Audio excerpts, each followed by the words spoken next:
सबसे पहले बड़ा सादा सा सवाल है, ये कैसी हुकूमत है कि कभी मनाने के लिए एमकेएम के दर पे जाते हैं, कभी मनाने के लिए अपने कायद मियां नवाज शरीफ साहब को मौलाना के दर पर भेज देते हैं, वहां दस्तक होती है, कभी कोई एक रूठता है तो दूसरे को मनाना पड़ जाता है। ऐसे हुकूमत चलेगी? बिस्मिल्लाहिर्रहमानिर्रहीम। देखिए, ये तो हमारे कायद मियां नवाज शरीफ साहब की पॉलिसी यही है। जब वो आए थे इंग्लैंड से और उन्होंने पहला जलसा किया तो उसमें उन्होंने यही कहा कि हम सब तमाम पार्टियों को अपने साथ लेके चलेंगे और यही कोशिश करेंगे, क्योंकि इस वक्त पाकिस्तान की सूरत हाल ये नहीं है कि हम कन्फ्रंटेशन करें। इस वक्त तो यही है कि सबको मनाएं, उनको कन्विंस करें, उनको अपने साथ रखें और मिलजुल के पाकिस्तान के फैसले करें, क्योंकि पाकिस्तान एक बहुत मुश्किल मरहले से गुजर रहा है। नहीं, ये आपकी चाहत जरूर है, लेकिन पॉलिटिकल पार्टीज के कंसर्न्स हैं ना सर। एमकेएम के अपने कंसर्न्स हैं, मौलाना फजलुर रहमान के अपने खदशात हैं, वो ऑपोजिशन बेंचेस पर बैठना चाहेंगे और वो ट्रेरी बेंचेस पर बैठने की हामी नहीं भर रहे। आज जब मियां साहब गए, इससे पहले भी पाकिस्तान मुस्लिम लीग नून का एक वफ्द उन्हें बुलाने के लिए गया था, आज वो नहीं आए, उन्होंने स्पीकर डिप्टी स्पीकर के चुनाव में हिस्सा नहीं लिया। आज जब मियां साहब गए तो क्या ऑफर लेकर गए? देखिए, मैंने तो आपसे पहले बताया कि मियां साहब ने तो अपनी पॉलिसी जो बयान दिया था शुरू में ही, पहले दिन जब वो तशरीफ़ लाए थे, जलसा किया था लाहौर में, तो उन्होंने बड़ा कैटेगोरिकली कहा था कि हम तमाम अपने पार्टीज़ को मिलाएंगे और मिलजुल के एक मामलात को हल करेंगे, क्योंकि पाकिस्तान इस वक्त बड़े मुश्किल वो बात दुरुस्त है कैसे शेख साहब, लेकिन मियां साहब के पास मौलाना फजलुर रहमान को मनाने के लिए क्या है? क्योंकि मौलाना फजलुर रहमान ये कह रहे हैं कि जाली मैंडेट है, जिस अंदाज में हुआ है, हम हारे नहीं, यानी हमें हरवाया गया है और हमारे मैंडेट पर डाका डाला गया है, तो कैसे यकीन दहानी कराएंगे मौलाना फजलुर रहमान को? क्या कन्विंस करने के लिए क्या लेकर गए मौलाना के पास? देखिए, ये तो उनका पॉइंट ऑफ व्यू है जो आपके सामने आ गया मौलाना साहब का। तो हम तो यही कह रहे हैं कि अगर उनका जेन्युइन प्रॉब्लम है तो वो जो फोरम्स हैं उनके पास जाएं ना। इसमें पाकिस्तान मुस्लिम लीग क्या कर सकती है? एक इलेक्शन कमीशन है, वहाँ पे ट्रिब्यूनल्स हैं, कोर्ट्स खुली हैं, और वैसे भी अगर कोई बात है तो पार्टियों में तो आपस में एक दूसरे से मिलके ही मामलात हल होते हैं ना। नहीं, लेकिन मौलाना तो बार-बार ये कह रहे हैं कि हमें आपसे प्रॉब्लम नहीं है, और पाकिस्तान को मिलके पाकिस्तान को बेहतर करें।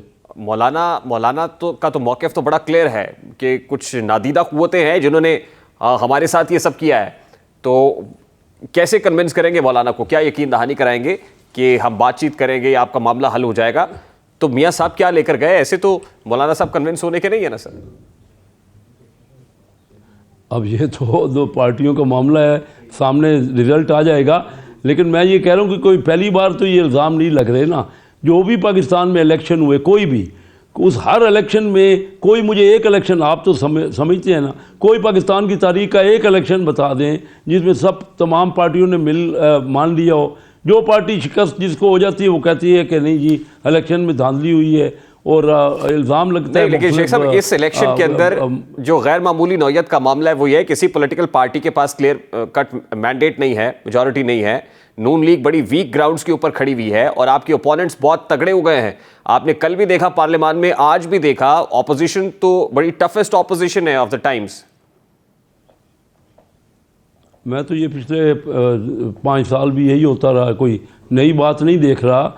मैं 97 से आ रहा हूँ असम्बलियों में, तो 27 साल से। तो ये पिछले 5-7 साल का जो माहौल देखा है वो मैंने ऐसा माहौल तो कभी नहीं देखा। दिन ब दिन आपस में तलखियाँ बढ़ रही हैं एक दूसरे पे। और बात यह कि आइंदा भी पाकिस्तान में जितना भी आप फेयर इलेक्शन करवा लें, कुछ भी कर लें, इस वक्त मुख्तलिफ पार्टीज मुख्तलिफ इलाकों में पॉपुलर हैं।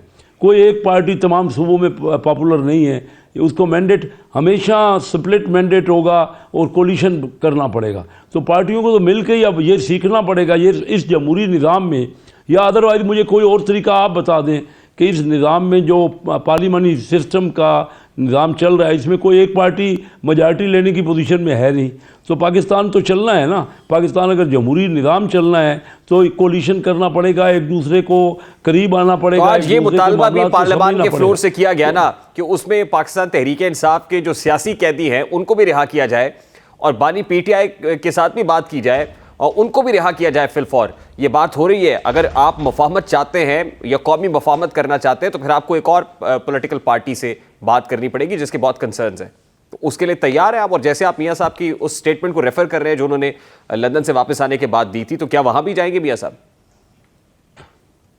मेरे ख्याल में ये पॉलिसी डिसीजन हमारा यही है। हम समझते हैं, देखिए ना, पीपल पार्टी ने तो ऑफ़र की थी उनको, पीटीआई को, जहाँ तक मुझे इल्म है कि पीटीआई को क्या है, आइए हुकूमत मिल के बना लें। पहला ऑप्शन तो उनका था, क्योंकि मेजॉरिटी सीटें उनको मिली हैं। पीटीआई के जो सपोर्ट वाले उम्मीदवार थे उनको सबसे ज़्यादा सीटें मिली हैं, और पीपल पार्टी ने उनको ऑफ़र किया, लेकिन वो किसी के साथ बैठना ही नहीं चाहते। वे पहली बार नहीं है, वो तो 2014 से किसी के साथ तो मौलाना फजलुर रहमान भी नहीं चाहते हैं। बैठना तो मौलाना फजलुर रहमान भी आपसे नहीं चाहते। पीपल्स पार्टी ने तो उन्हें इसलिए ऑफर किया कि नून लीग को साइड पे करते हैं, हम हुकूमत बना लेते हैं, वो नहीं माने।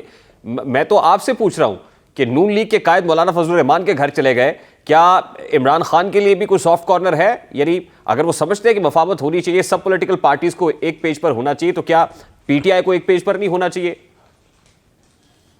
बिल्कुल होना चाहिए। मैं तो बोला बहुत ज़्यादा भरपूर हामी हूँ, और हम असम्बली में बैठ के ये कहते रहे कि पीटीआई जब हुकूमत में थी और हम अपोजिशन में थे, तो रिकॉर्ड की बातें हैं कि हमारे अपोजिशन लीडर मियाँ शहबाज शरीफ साहब ने ये कहा कि आइए चार्टर ऑफ इकानमी करें, बैठ जाए, गलतियाँ हमारी हुई हैं, सब ने गलतियाँ की हैं, आइए मिल बैठे और मुल्क चलाएँ। इसी तरह बिलावल भुट्टो जरदारी साहब ने भी कहा, हम अभी भी यही चाहते हैं। बिल्कुल, पीटीआई क्यों नहीं, हमारे मुल्क की जमात है। अगर देखिए जो 5 मई का वाक़या, जो 9 मई का वाक़या था, वो तो एक मियाँ साहब बानी पीटीआई से मुलाकात के लिए अडयाला जेल जाएंगे? ये तो मैं कुछ नहीं कह सकता। मियाँ साहब का अपना स्टेटमेंट है कि हम सब पार्टियां मिल के चलना चाहते हैं, और मैं सब पार्टियों को चाहता हूं कि मनाऊं। अब मुझे नहीं पता कि मियाँ साहब जाएंगे, ये तो मियाँ साहब से आपको क्या मशवरा देंगे अपने कायद को? आपको जवाब देंगे। आप कायदे मोहतरम को क्या मशवरा देंगे? देखिए मेरे ख्याल में तो एक दूसरे के साथ बिल्कुल आपस में डायलॉग होना चाहिए। किसी ज़रूरी नहीं कि हाईएस्ट लेवल पे हो, पहले हमारी कमेटियां बैठ सकती हैं, अगर कोई कॉमन निकल सके। मुल्क के लिए इस वक्त ज़रूरी है। मैं ये महसूस करता हूँ कि जिस तरह का माहौल हमारा बन गया है, और जो इलेक्शन की जिस किस्म की हम एक दूसरे पे इल्ज़ामात लगा रहे हैं, बेहतर तो यही है कि हम आपस में डायलॉग करें और कोई एक तरीक़ाकार निकालें। और अगर कोई जायज़ मुतालबात किसी के भी हैं, किसी भी पार्टी के, उसको अकोमोडेट करने की कोशिश करनी चाहिए in the best interest of the country. लेकिन हमारा तजर्बा ये रहा है कि पीटीआई, देखिए मैं आपको बताऊं, हमारा तजर्बा ये रहा है कि हमने बार बार पीटीआई को ऑफ़र किया, वो किसी के साथ बैठना ही नहीं चाहते। और बगैर बैठे हुए तो पॉलिटिक्स में कोई मुझे पता नहीं, और कोई हल ही नहीं है हमारे पास। कोई तरीका आज तक नहीं निकला कि डायलॉग के बगैर ही मसले हल हो जाए। तो शेख साहब फिर उसके लिए आपके पास हुकूमत है, करता रहा उनको, जब आपके पास हुकूमत है, आपको इनिशिएटिव लेना चाहिए ना। आपके पास हुकूमत है, आप ये इनिशिएटिव लें कि सियासी कैदियों को फिलफौर रिहा किया जाए। ये पीपल्स पार्टी के स्टेटमेंट को आपने रेफर किया, बिलावल साहब ये कह चुके थे कि हमारी हुकूमत आएगी तो सियासी कैदी कोई नहीं होगा। तो पहले आप सियासी कैदियों को रिहा करें तो फिर बातचीत होगी ना।